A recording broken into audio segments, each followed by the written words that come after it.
Our lives are laid out on a road of bumps, turns, struggles, and more. How do we respond? How do we endure adversity for learning and growth? I'm Aubrey Johnson, and we'll explore these questions and more on the road to rediscovery.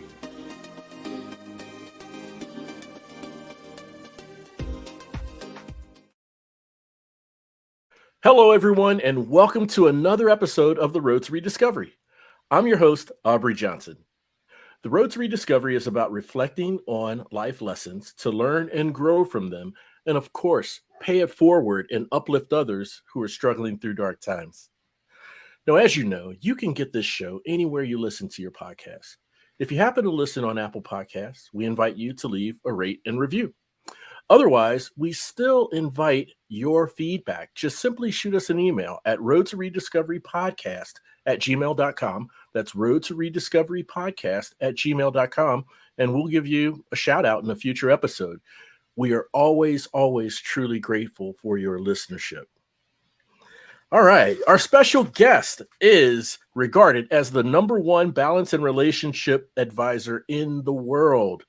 Her skills span the professions of trauma specialist, psychotherapist, sexology, and relationship expert, and a lot more. Trust me, she is the CEO of ThigPro, which we'll dive into, and the go-to coach for married female entrepreneurs and power couples seeking to balance love and success without compromising their individual ambitions. Ladies and gentlemen, let's welcome Naketa Ren Thigpen. Naketa, welcome. It's so great to have you here. Oh, thank you, Aubrey. I'm very honored and excited to be here with you today. Oh, thank you. As you can hear, we're equally thrilled to have you on the show. I'm ready for a great conversation. I'm ready for you to share some incredible insights with the listeners. Mm-hmm. I'm ready to learn myself, so we're just going to dig into this here. And Naketa, if you can just start us off by giving us some context, right? A glimpse into your journey and the inspiration behind the great work you're doing today with ThigPro. Yeah. How much time we got for that one? So I guess the best place to start is a snapshot of childhood, which for me was entangled in all the dysfunction that you can have as a United States citizen that's here. My maternal grandparents are the ones that technically legally raised me after my mother abandoned me at 9 and would kind of come in and out of my life afterwards because she's still to this day heavily addicted to various substances, and my father was in and out of jail for the same reason. I do have a loving step family. I only say that for the people who know my biological family. I do not call them step family, but I have a wonderful stepmother. I have lots of siblings. I'm the oldest of 5 altogether. I parentified my youngest brother because of my mother's drug addiction, and eventually took custody of him at 13. So there was a lot of strife and inconsistency and abuse and dysfunction and all the things that would make most people choose a different path. I am a very curious kitten, a curious bunny to be very specific. And my curiosity, along with my inner rebelliousness, I think was very helpful. It wasn't the only ingredient, but it was very helpful in the ingredient of resiliency for me. And what led me down the human behavior pathway to all the sciences and all the degrees and certifications and all the things was I really wanted to understand humans. I wanted to understand me.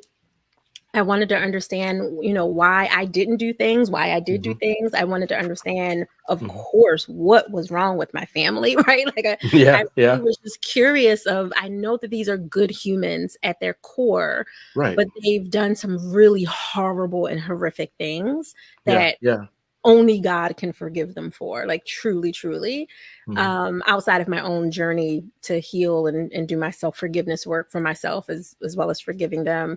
But I really was confused at what would make someone who could be so sweet to read to me a story and then, call me horrible, stupid, or dummy to wake me up in the morning, right? Like I just didn't understand what was happening. So my curiosity kind of forged the education path for me. I think it was just understood that I would study people. And as I studied people, I studied how people were impacted by their relationships, in their relationships, how they would impact others through their own trauma, their stories, their triumphs, as well as their tribulations. Right.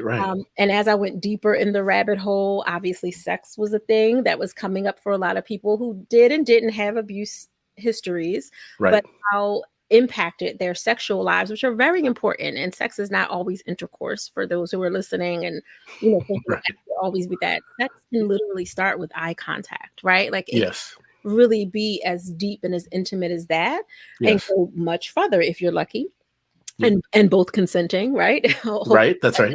But I really wanted to understand the through line of an unhealed person and how they can heal, but along those lines, who's impacted and how they're impacted and how those relationships are regenerated, re-energized, or even separated if that's what's best for them.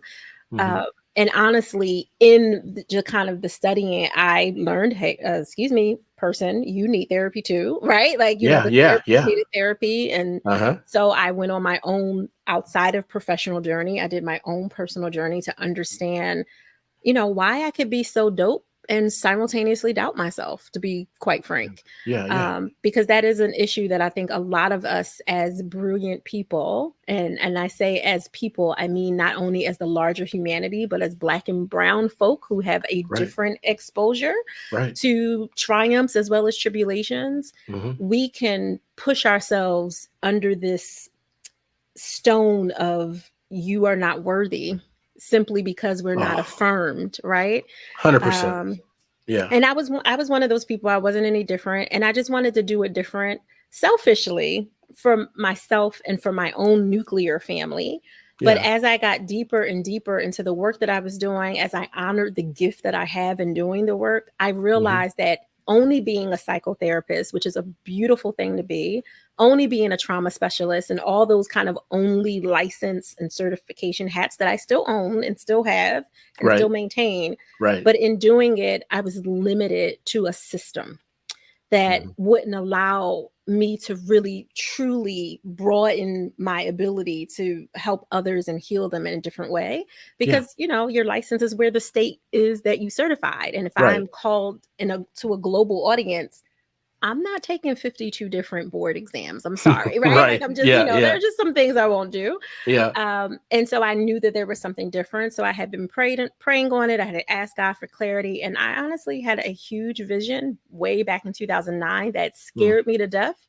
So I didn't activate it till 2011, which is when I officially started ThigPro Balance and Relationship Management Institute with my husband.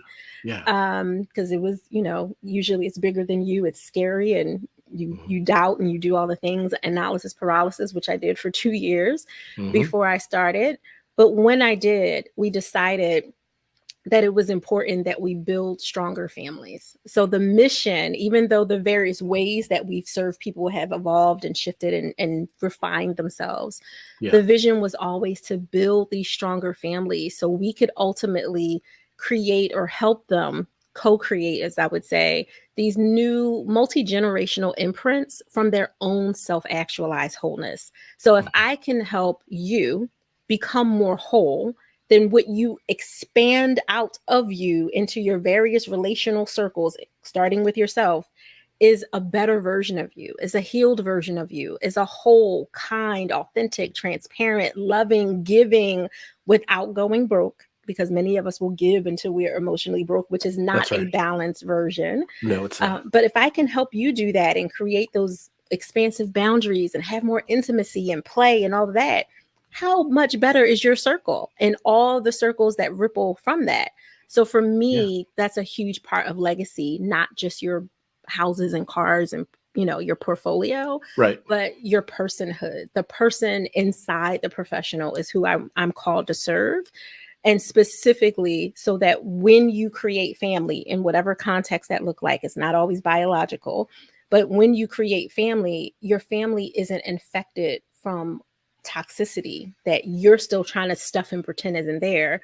Your family is lit up by your wholeness, and then they start to model it. And that's the ripple, the dent in the universe that I'm really called to create. So that makes a lot of sense, and it's that exponential impact, right? hmm When you work on the whole self of someone, hmm and like you said, once they walk out of your door and go into their world, they become a better person, yeah, a better parent, a better spouse, a better yes, worker. And I love what you said about you work with the person inside the professional, right? yeah, So, and I understand you work with some high profile power hmm couples and professional female entrepreneurs and yeah, and so forth, hmm but it's not dealing with their profession per se, but it's the person and the benefits that they reap out of that has that trickle effect personally and professionally. Is that accurate? yeah. That I mean, that's always the goal, right? If Yeah. I can help you, let's just say, just picking on something, I had a VIP day client Hmm. this morning. Hmm. Um, Forgiving herself for Yes. being the only one in her family to do quote unquote big things. There's a lot Hmm. of survivor guilt that comes with that. And as much Yeah. as you are, proud of yourself for your ambitious accomplishments, you don't really truly celebrate them because you're constantly looking at, well, why was I the only one? Why are my cousins, my Yeah. uncles, my aunties, right? Like, Yeah. why are they Yeah. not in this Yeah. position to travel the world and to do all the things? And for Yeah. her to be in a space to forgive herself so she can fly, Yeah. how does that not make her more innovative at work or a better leader, more in touch, active listener, right? Like, of Yeah. course, her being able to do something that's been anchoring her down in a bad way, not a good grounding anchor like we, hear about in yoga and all the Yeah. places, Right. but something that's been suffocating her. When that releases, something that only she had control on, she just needed me to help kind of guide her through the Yeah. process safely. Yeah. Now she can fly. Now she can literally, Mm. she's already a multimillionaire, but now she can be Mhm. a billionaire if she chooses. And not to monetize it, but just to kind No, of not at all. bring, some Yeah. tangility to it. But Yeah. now she can also have healthier relationships and not just be good on paper, because you know what Right. I mean by that, right? Yeah. Like, Yeah. Yeah. your No, portfolio speaks for itself, but you still yeah. wacky. Yeah. Yeah. No, I know exactly what that means. You Trust know me. what I mean? Yeah. Yeah. And not just to be that. I want for anyone that I'm righteously connected to, and I'm Mhm. very specific about that statement. Yes. And when I say righteously connected, I mean people that I have consented into my energy space. Because Gotcha. like I know, when you are a light, there will be people who will try to attach themselves and 100%. suck all of your energy All and of it. all of it. And Yeah. sometimes resources and Yep. capital and all the other things too, Yeah. Tangible and intangible. They tangible can and be intangible. exhausting. So exhausting. Yeah. So one of the prayers that I have for myself daily when I look myself in the mirror and say, "Good morning, brilliant Mhm. beauty," my little affirmation talk to Yeah. me just to Yeah. Yeah. remind myself that I am loved and I am here Mhm. for a reason, Mhm. whether it's been a good day or a hard day. One of the things that I do is I let go of every single energy force that may have attached itself to me without consent. And Gotcha. anything that I did consent to and I gave to someone who maybe showed me many, many moons later that they were Mhm. not worthy, that Yeah. they did not deserve to maintain that energy from me, I Right. call it back into myself because I Mhm. know that what I have is a gift, what you have is a gift, what your wife has is a gift. Yeah. Not everyone should have access to that gift. But because That's we're right. givers, it can be hard sometimes to cut off the faucet, right? Like, oh, Oh, very much so. Yeah. you get some and you get some, right? Right. Right. Yeah, Yeah. yeah, and just having that wisdom Mhm. and the ability to discern, right, Mhm. Mhm. between those that you freely and happily give, Yes. but they reciprocate the energy and uplifting yourself Mhm. versus someone who just consumes and Mm. consumes and consumes. Yes. Yes. Having that wisdom to discern if someone is an exchanger or a consumer, Mhm. is to me Mhm. that's a big part in determining. To some people you say, hey, honor my boundaries, right? Right. And Right. establish those boundaries. And one thing you mentioned about a client that you worked with, Mhm. Naketa, that I found fascinating was that survivor's guilt, right? Mhm. In achieving a certain level or a certain status, where other family members may not have done that. Yeah. Having the ambition to get to that level, but that doesn't come without some degree of guilt, Yeah. and Yeah. it comes out of the love and passion that they have for their family members, wishing everyone in our family can achieve this. But Absolutely. as you know, historically, people who Mhm. look like us, Mhm. Mhm. okay, there has been um, a generational perpetual Yeah. behavior when it Yeah. comes to certain things, when it comes to finances, when it Mhm. comes to owning property, when it comes Mhm. to, just a bunch of different things. Mhm. And so from generation to generation to generation, you know, I've always wondered, okay, who's going to come along to break the cycle? Yeah. Who's going to come along to break the pattern?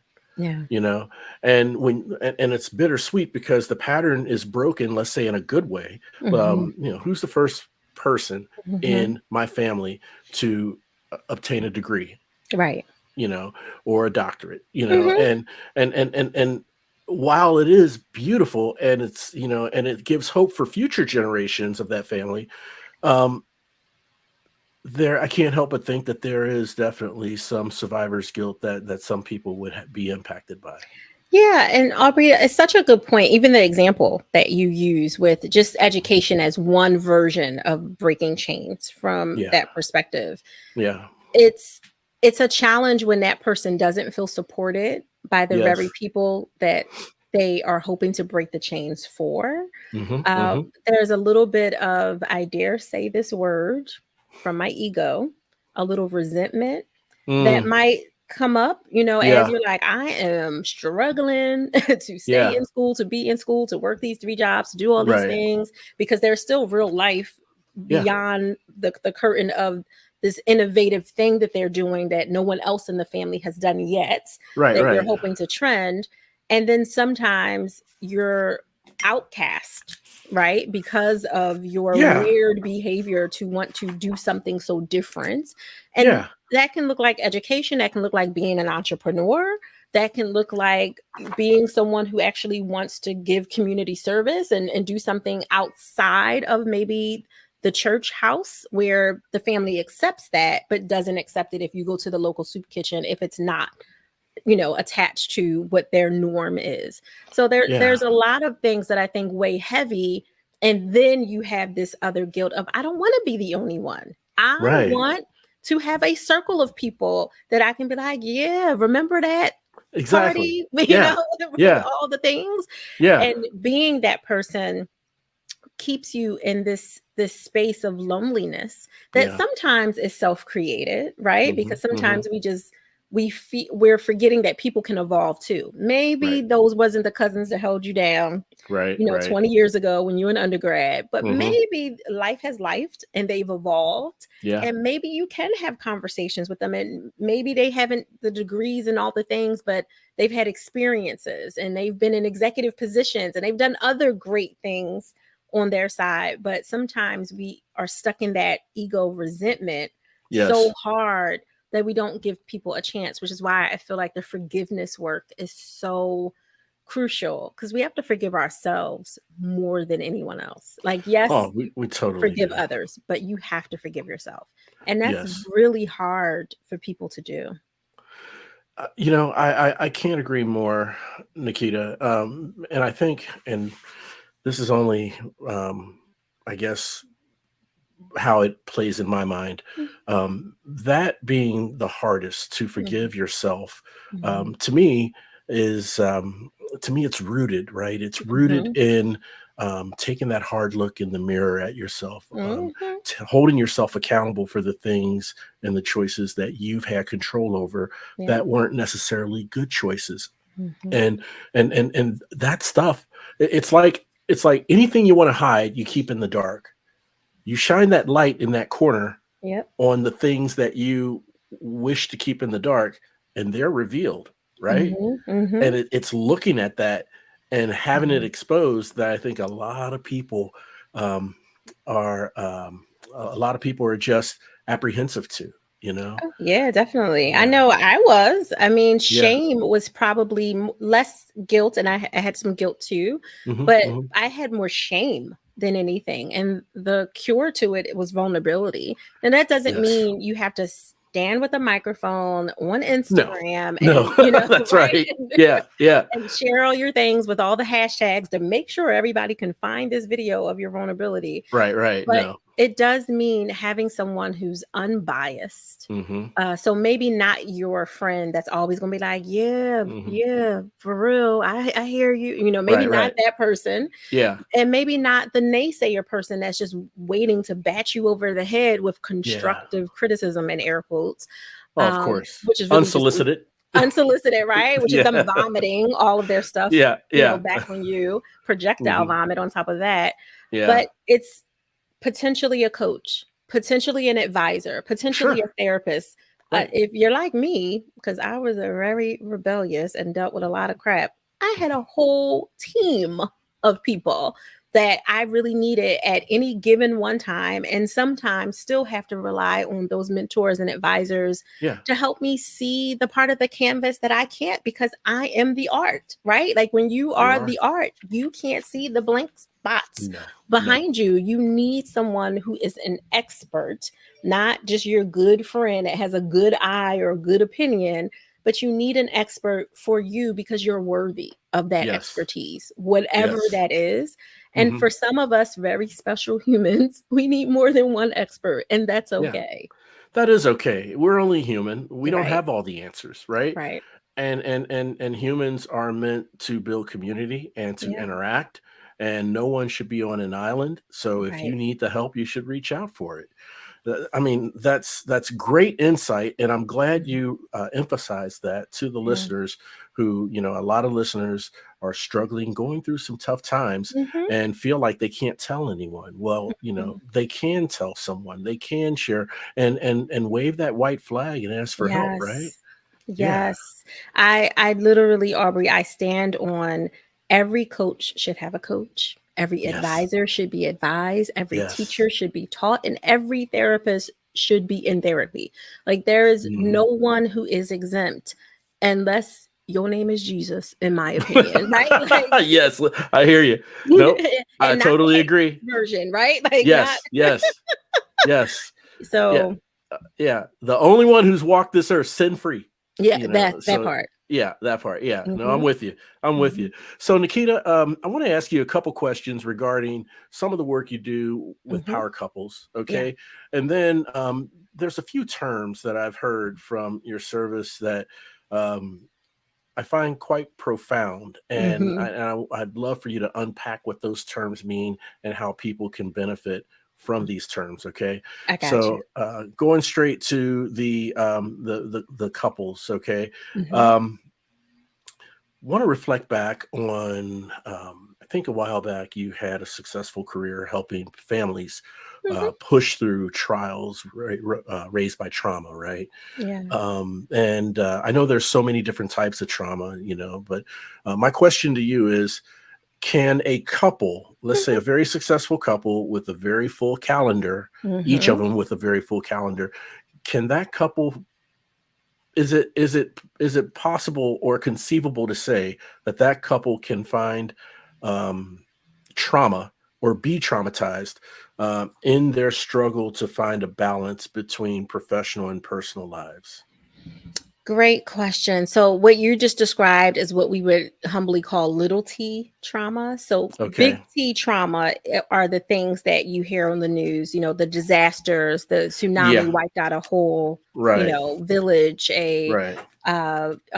sexual assault is considered a big T Oh, trauma. sure. Hmm. Domestic or intimate partner violence, depending on which state you're in and how you define it, Yeah. that's a big T trauma. Where Hmm. a small T trauma may be the traumatic experience that is perceived for the person. So it is not made up, it is not pretend, but it is a Hmm. perceived conflict within them for something not aligning that is giving their inner self a great disturbance. Yes. Like, I am a 7-year-old kid who has wonderful family, who loves me, who does all the things, buys my uniforms, gives me food, all of it, but they work 3 jobs. And most of the time I'm babysat between a nanny, an auntie, and a cousin. I could experience a neglect that is considered small t because technically, legally, I have access to all of the things. But what I am experiencing is feeling that I am not enough for my parents to be here, to be physically available to help me with my school, my reports, my bullying situation that I'm dealing with, because I've had to talk to other people that they vetted and put in care of me. But my experience growing up is my parents worked so much so they didn't have to deal with me. That's a little t trauma, but it doesn't mean it's any less than a big T trauma in terms of my individual experience. Just as an example. So for a couple, to go back to your specific example, if a couple is really challenged in their communication and aligning their schedules and having a hard time with what we call conflict intimacy, which is how well you work through challenges together. If those things are happening, they could experience a constant refusal of the other person, the way it's interpreted, of being heard. I'm not feeling seen. I'm not feeling heard. I'm not feeling appreciated. And all these little T's are like tears. You talked about an injury in a green room. The tears of a ligament. You can't see them, but you feel them. And they can be very painful and could, in fact, require a major surgery, depending on how expansive the tears were, how long you were dealing with the tears, whether an infection got in there. That's the same for a marriage. Right? If we've been dealing with this for really long, it's a tiny tear that becomes a big tear, that becomes an opening that now gets infected. And now we have a much bigger problem than, hey, babe, we didn't get date night this week. So it absolutely can happen. And just to kind of stay with that surgery metaphor, you can have surgery to help repair it. But you and I both know surgery is only one part. Most people die in the recovery post surgery. And it's that part. It's that part of not reinfecting yourself. It's that part of doing the work that feels massively uncomfortable because you are sore from surgery. You just sat with this balance and relationship advisor, or maybe it was a therapist, or maybe it was a relationship coach, or it was someone else, a spiritual counselor, and they just gave you a host of tools and said, now go use them. And you feel very sore from the weight of all these tools. Your relationship can literally be erased in the recovery period because you haven't been shown how to use the tools. You're not feeling guided in the process. One of you is more interested in working with the tools than the other and kind of blaming the other that you need the tools anyway. Like there's all this stuff, instead of saying, we are so privileged to be able to access these tools, to not be our parents' parents who didn't have access to this and just had to suffer for 70 years because divorce wasn't allowed, right? Like, as communal norms or whatever the case may have been. But because we prefer to stigmatize and stay away, we're less likely to do the work. But for those couples who are, it's chef's kiss to your legacy, to your imprint, because now, whether you have biological children or not, the neighbors' kids that are watching you, the people at work that you work with, the people who you volunteer on the project with, they are all absorbing the life joy that you have in you, which is connected to your life partner. They can't make you happy, but they can sure enough drain your happiness, right? Like all of that is connected. They are receiving from that. And we all have stories of that neighbor, that teacher, that person that we're just like, they were just so kind. They were so wonderful. We always wanted to be. There was something about what they were emitting. And you, in your relationship, can emit something so joyful and powerful that whether you have a biological legacy or not, you are creating legacy through your lived experience. Amazing. And now that you say it that way, I mean, that makes all kinds of sense, Naketa. I mean, perspective is everything. And having the perspective to say, hey, aren't we fortunate to have these tools and these strategies, you know, in our toolkit? We can have a toolkit that was unheard of 30, 40, 50, 60 years ago, right? Yeah. Yeah, just unheard of. And now, you know, we can repair relationships. We can repair toxicity within ourselves, mentally, spiritually, emotional toxicity, you Yes. know, because we have just a whole plethora of tools at Mm-hmm. our disposal, as long as you have the expert and Yeah. professionals that are supporting you with those tools, right? Absolutely. Otherwise, it's go to YouTube University and Yeah. spend hours trying to, piecemeal the tools together and hope you don't burn down the house in the And hope you process. don't burn down the house. That's where it's what I like to say, quote, know enough to be dangerous, right? Hmm. Yes. Yeah. Yeah. That is always special. Yeah, yeah, it is. It is. And so I'd like to segue into the next question Mhm. regarding couples, because it kind of dovetails on the previous question here, Mm. Naketa. So I'm going to try to vividly articulate this scenario. Okay. Okay. And this scenario is going to end up as a question. Okay. All right. So, Nikita, in your work, let's say you have a power couple as your clients whose strong willed, power couple, strong willed, perseverance, and determination have contributed to their respective careers, but Mhm. now impedes in their ability to cultivate their relationship personally. Um, who knows? They may try to overpower each other or think everything's a competition, you know, Mm. or maybe hard to express to the other their point. You know, in other words, they're butting heads. Um, sort of a power struggle. So, as a coach, what are some of the elements or virtues that you bring to the table to help this couple understand balance? And I'm thinking elements maybe like humility, compromise, self awareness. So, what are some of those elements you do in your work Yeah. as it aligns to this scenario? Yeah, so the nerd in me has a really good answer for you. Okay. Because I am a bit of a polymath and Uh very, huh. very nerdy, and I make no apologies for it. No. Um, Coaching is one tiny part of Right. my toolkit, right, of what I use. Hmm. So the coaching part of me would help to question their questions and help them see how they are processing information, right? Like, Okay. Yeah. you're saying apple and I'm saying apple, or Hmm.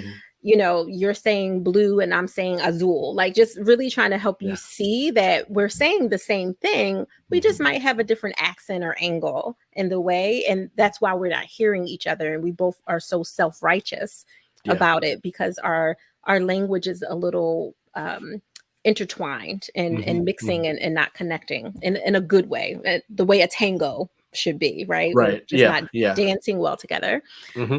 But the advisor in me who selectively uses tools based on my intuition of what I feel would make the biggest difference for you to break through the noise of you as this power couple, this fictitious power couple, this power struggle that you're having. I need to break through the noise a little bit so you Yeah. can hear the expert that you hired to bring in the room, because that does happen in real time. Oh, wow. Sometimes the Okay. couples are so powerful and strong that they Right. forget there is another person Yeah, that there's another they've person asked, in the room. right, Right. that they've asked to help.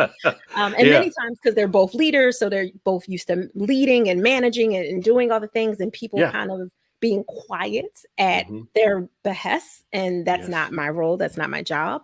Right. Right. That's not my gift. So I want to make sure that they get the fullest portion of that. Yes. So I will meet them where they're at. Most of the power couples that I attract are what I call analytical creatives. So they are usually just as nerdy in their own respective industries, but Hmm. Hmm. they respect formulas and definitions. So that's where I start. I help them see whatever version of balance, because and I will take an assessment of how do you see balance? What are you looking for, Right. in Right. this and all that. Yeah. Once I get what their perspective is and I can understand the colloquialisms and the cultural context and all of those other things that take a Hmm. part, and Hmm. I give them my formula for balance, which is not about 50-50, or even we hear people say your balance is 100% of yourself. Maybe somewhere, but not in Naketa's definition. Okay. So for me, it's T, like the letter T for Tom, over in a fraction over the letter B for boy. So T over B. That equals your balance. And what those letters stand for is you have to admit the truth, that's the T, of what you want, not what you need.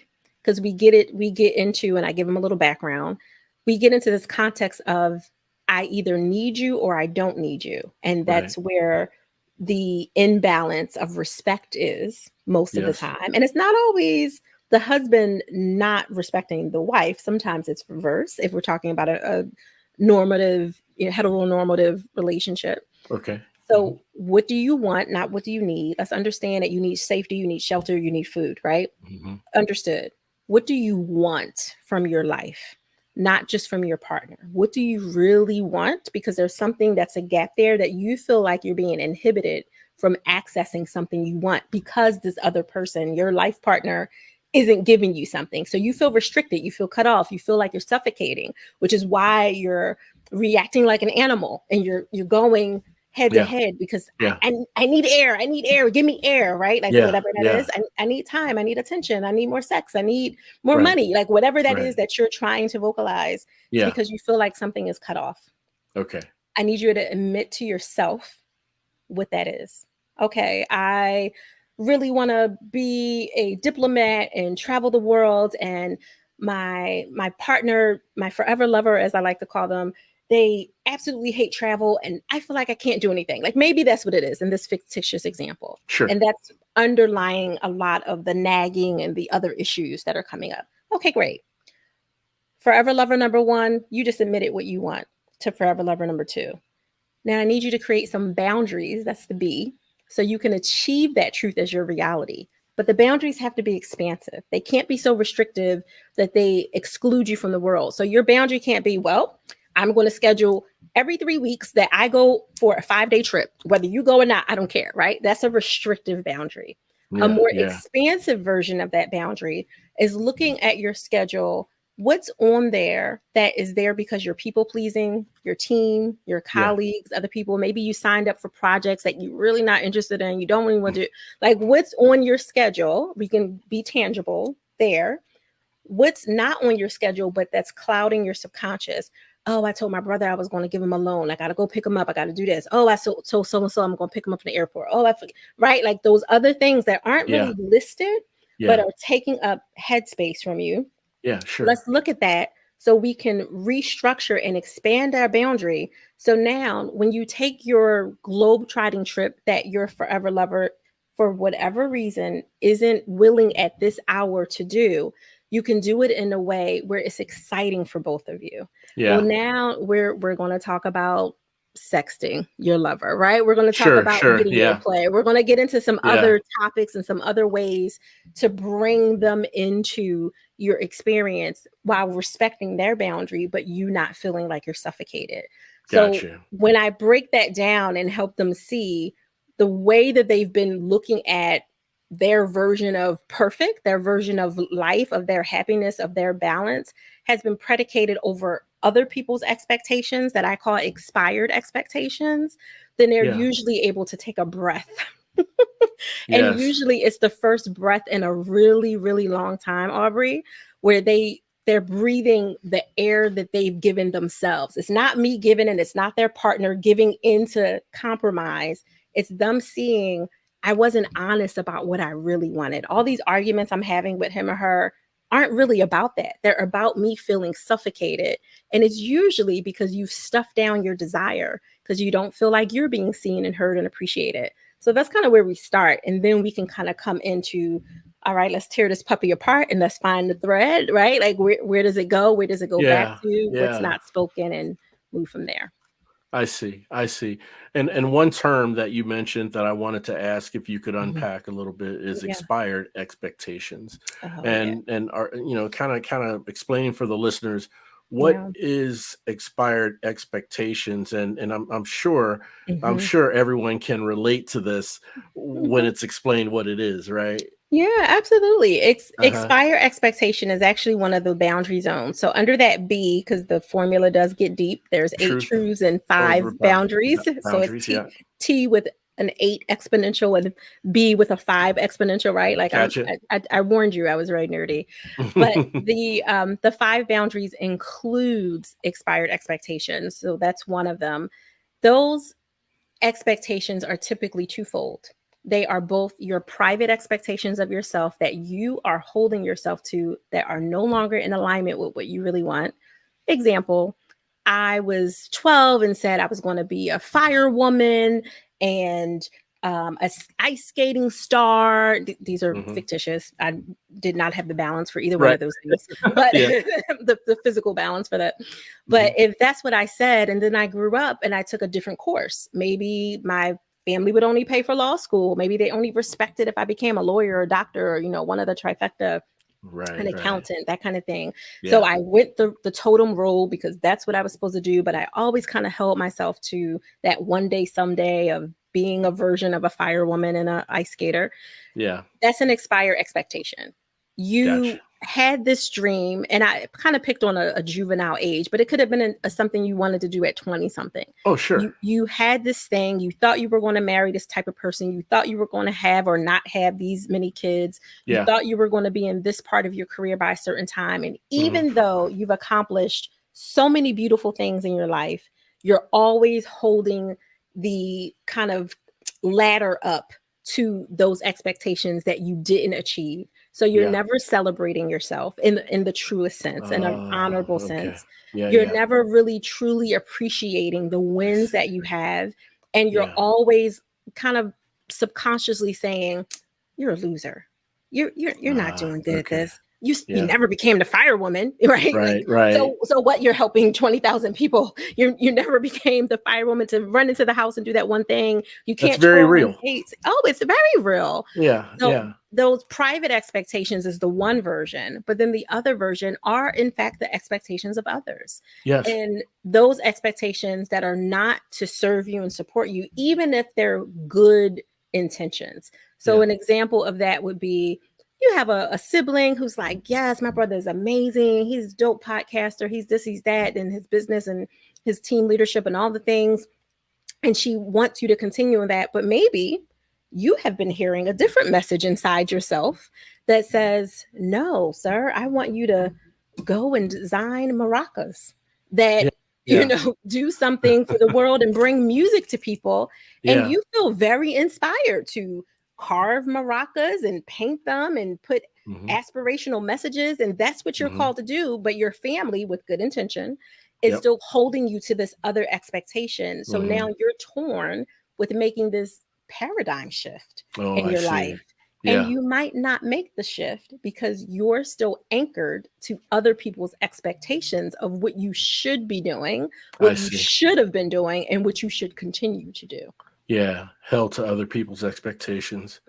And that can be overwhelming at times if, let's say, you have 50 people in your family that just wave the banner and applaud and talk you up to every person they run into about what you're doing and how successful you are. And in your heart of hearts, you want to be doing something else.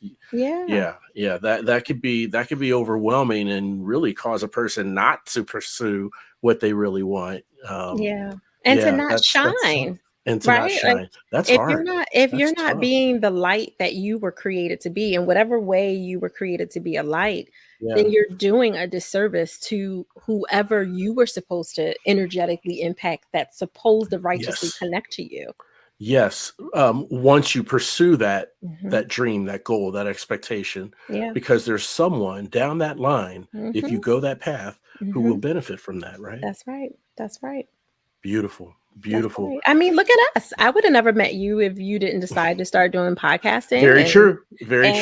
I started podcasting back in 2012, and I would have never even known that this world existed if I didn't brave the field that everyone at the time was saying, oh, podcast. What's a Yeah. podcast? It's Right. radio. Now all the radio hosts have podcasts. You know what I'm Yeah. saying? Like, Well, yeah, yeah. It's taken the world by storm over hmm time. I started mine in 2018, hmm and yeah, but like you said, in 2012, 2013, it didn't get much love, it did not. and it was a smaller community, and now hmm I don't know. It seems like everyone has one, and including major celebrities, athletes, retired TV athletes, you name shows. it, Yeah. TV shows. Yeah, Yeah. for sure, for hmm sure. So Nadine, can you explain for the listeners what does it mean to divorce yourself and the impact that it can have on your life? Yeah, that's one of my favorite activities. I actually just came from a retreat in Italy that Hmm. we were leading, and the activity I have them do, I don't know, it's maybe 3 or 4 pages when you print it out. It's a Yeah, fill in the blank divorce letter just to get them used in the right direction. yeah, And when you're divorcing yourself, you're being very honest, like to use the example you used earlier about looking in the mirror at yourself and that tiny corner of yeah, all the things that you don't want to shine a light on. And yeah. although in your divorcing yourself, you don't have to be so specific to be like, and when I was 2, I stole a cookie. And when I was 5, Right, right. Yeah, right? You don't yeah. have to do anything that you didn't have a full brain, which your brain doesn't really fully develop until 25 Sure. Right. to do. Although, if you were aware of what you were doing at 18, 19, you might want to include some of those things. But Sure. you're really looking at the things you need to forgive yourself for. You're also looking at just normal mistakes that you made that maybe you're like, no, I'm not penalizing myself, but I am kind of kicking myself that I Yeah. did this or I allowed this person. Hmm. One of our bishops would say part of the challenge in relationships is we make 5-minute people hour-long conversations. Yeah. And Yeah. right, like they just Yeah. stayed too long, and it Too wasn't long. because they wanted to stay. Sometimes we held them because it was comfortable. Yep. Yep. So we hear people say like, oh, we got all this history, we've been together for X number of years, we've Hmm. been friends for 15 years, like, well, Right. were we really friends, or did you just know my address? Because you Right. actually didn't you right, Yeah. support me in 15 Yes. years. You just said I knew him or I knew her. Exactly. And all of those things come up. So that's the kind of stuff that would go in your letter. Who still has access to you that shouldn't, and being honest with yourself about, yes, you are a giving person if that's truly your character. Hmm. Yes, you want to be available because maybe the nature of your work, your gift, your job calls you to, but you don't have to be accessible. Not everyone should be able to get through to you at 3 a.m. Only the No, not at people all. in your Right. favorites, right? Yes. And it's okay Yes. to have a favorites list. Yeah. Yeah. Not everyone on your job, if you work in a traditional place where people can physically touch you Yeah. and you walk down a hallway, not everyone should be able to pull you aside for a 20-minute water cooler conversation. Right. You can Right. still be a respectful, good colleague and not feel like you have to give them time that you Yeah. really don't have. And now you're staying late 4 hours to make up for work that you actually got distracted from, and all the Yeah. things, because Yeah. they haven't earned that, right? If they No. need some support, let me direct you to your supervisor. Let me direct you to our HR team. Let me direct you Yeah. to the counselor or EAP service, because Yeah. I hear you and I feel you and I'm compassionate for you.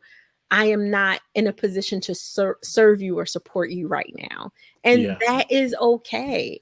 Hmm. And honestly, some of those people don't need that much explanation, but that's the kind of stuff that goes in the divorce letter. And how it helps you is it's a release. It's a release because you get to honor who you were, Yeah. who you are, Hmm. and who you want to be. Because Yeah. after the divorce is the engagement letter, where you get to re-engage with yourself, the new version of who you're stepping into, not in a year, but who you're stepping into immediately after you said, I, Naketa Ren, use your maiden name if you're married, Webster Thigpen, like all the whole government, I am completely divorced, officially divorced, signed and Yeah. sealed. Like, be Yes. very transparent with you. No one has to Yes. see it. Tear it up, rip it up, burn it safely. Right. And Yeah. if you're not a real fire woman, you don't want that problem. That's But right. right, Yeah. right. Yeah. And be free from it. So therapeutically, I like to involve water whenever we can, tear it up, rip it up, burn it, and put it in some water, because water is cleansing, water is healing, right? Water is powerful. But if you don't have access to that, that's not available at the moment, that's totally okay. Write it, and then just draw scribbles all the way through it so you can't see anything else, that no one could get access to your previous shame. And I'm saying previous on purpose, your previous guilt, your previous anger, your previous rage, your previous failures. Only you and your former divorced self know those secrets, you, yourself, and God. But you hold that truth as a part of your past, and you're released from it so you can start not just a new chapter, but a new book, a whole new story. Yeah, no, that makes all kinds of sense, and it's not, it's inconsequential and not even important for anyone to see what you've packed away or ripped up or placed in water, because now you're forging into the world as a new person with a new look, with a new mindset, right? Yeah, that's fascinating. Thank you for unpacking that and clarifying that for the listeners. And I know a lot of them can relate to that as well, and maybe even think that may be something they need to do with something they've been holding on to for some time. You know, Naketa, I was curious, wondering, you know, you've coached a lot of different people in couples. When it comes to couples, have you coached a couple who were business partners as well as life partners? And if so, is there an added dynamic with that in how you work with them, or is it pretty much the same as any couple that you work with? No, it's definitely different. I would say, honestly, most of my couples is 60-40, where they are either both entrepreneurs, founders, small business people, whatever that version of title they want to use, that either work together in business, or they are both those things and don't work in the same business, right? So they have their own individual respective projects and businesses. Where the other 40% are more either the split of traditional, of one is an entrepreneur, one is a traditional professional, or even a stay-at-home mom or dad. You know, all those other variations. The difference that I see for couples that work together in business is often, you said the term so clearly earlier, but I have to borrow it again. There's a power struggle. They're dealing with not just the power of who's going to listen to who, but there's a flip in how their family dynamic looks that's very different than whatever their cultural experiences are. I see. So I can use my own marriage as an example. So I'm a traditionalist, just in general, not because anyone told me to be this way. I did not grow up in a traditional family by any stretch. And I think I kind of crave the routine of tradition. So when my husband and I got married, we were very, very young. We were 22. I had this view of him being the leader of our home and, you know, taking charge in decisions and all that. I don't know where this came from, because I am an alpha female and he is an alpha male. So there was some storybook version that came from the Cosby Show or something. I have no idea where it came from. And my husband rebelled against this. He was like, what are these roles? Like, what is happening here? It was actually the opposite, where in many relationships it would be the woman saying, what is this? We're not doing that. And I had a really hard time with that. So then you project into 12 years ago today, but we're 12 years and a couple of months in now to our business. When we started in 2011, I remember I had the visual download from God that spoke to me of what it was going to be, this big institution and all the layers and all the things. And I was so excited. And I remember going home and sharing with my husband and doing all the things. And he was excited for me. And then he created just something for me to hold on to. He created business cards. And the business card had me as president of this company. I freaked out, Aubrey. I was like, what? I can't be president. You have to be president. You're the man. He was like, what? And he was like, didn't we deal with this, 20 plus years ago? Like, what is happening? But I really had such a hard time seeing myself in this other position. And then as I got over that very fast. He helped me through that. I became president, right? Like, all the things. But then it was this other side of, okay, there's a difference for how you talk to me. You are my wife, not my leader, right? When we're in work mode, that is different. You are the president and CEO, and at the time he was COO and VP, and there are certain things that I have to hear from you. But when we are home, which I've always worked from home, so even before pandemic, there was always that confusion, right? Yeah. When we are home, you're not leading me, as the kids would call it, bossy. That's not what this is. So there's typically that power shift of both people trying to figure out what their respective roles are off hours as well as on hours, not mixing that when you're at work and trying to be like, well, you won't sleep on the couch tonight if you don't, right? Like not doing that to kind of power hold over top of someone. And that can be in either direction, not just for the women, but for the men. But then there's also the flip of finances. The wife might handle the finances at home normally, but maybe the husband in this example handles the business books. And so there can be some challenges and some headbutting. So there's a lot of kind of incremental challenges that can come up. And I promise it all comes down to trust. If you don't trust each other, which starts with trusting your own inner brilliance, you're going to have layers of creepy, crawly communication issues, intimacy issues. The dynamic goes on. But if I had to say, what's the one thing that everything absolutely is connected to, it's trust. And often the couple will say, oh, I mean, I trust him to have my back. I trust him to, as the kids would say, have my six. Like I trust him to do this, or I trust her to do that. But when we get into the weeds of intimacy with your deepest vulnerabilities, with your money, because some people will trust you with their body and not trust you with their bank account. Right. Yeah. When we get into the weeds of where your trust really lines, they'll be like, oh no, well, I don't let her handle this, or I don't let him handle this. Oh, they don't know about that. Well, they don't need to know. So then other stories, and sometimes they're honestly, Aubrey, some ancestral stories are coming up because my mama said always keep money in my bra. Like some of that, those little things have planted seeds that have been watered by our actions and our inactions. And that comes up really strong when you're talking about business partners who are also forever lovers. Oh, I bet really strong. And I can, now that you've clarified that and excuse me, opened that up, I can clearly see the added dynamic, right? Pardon me. Yeah. So thank you for sharing that. So Naketa, how can the listeners connect with you, learn more about your great work, and just just get more insight from you?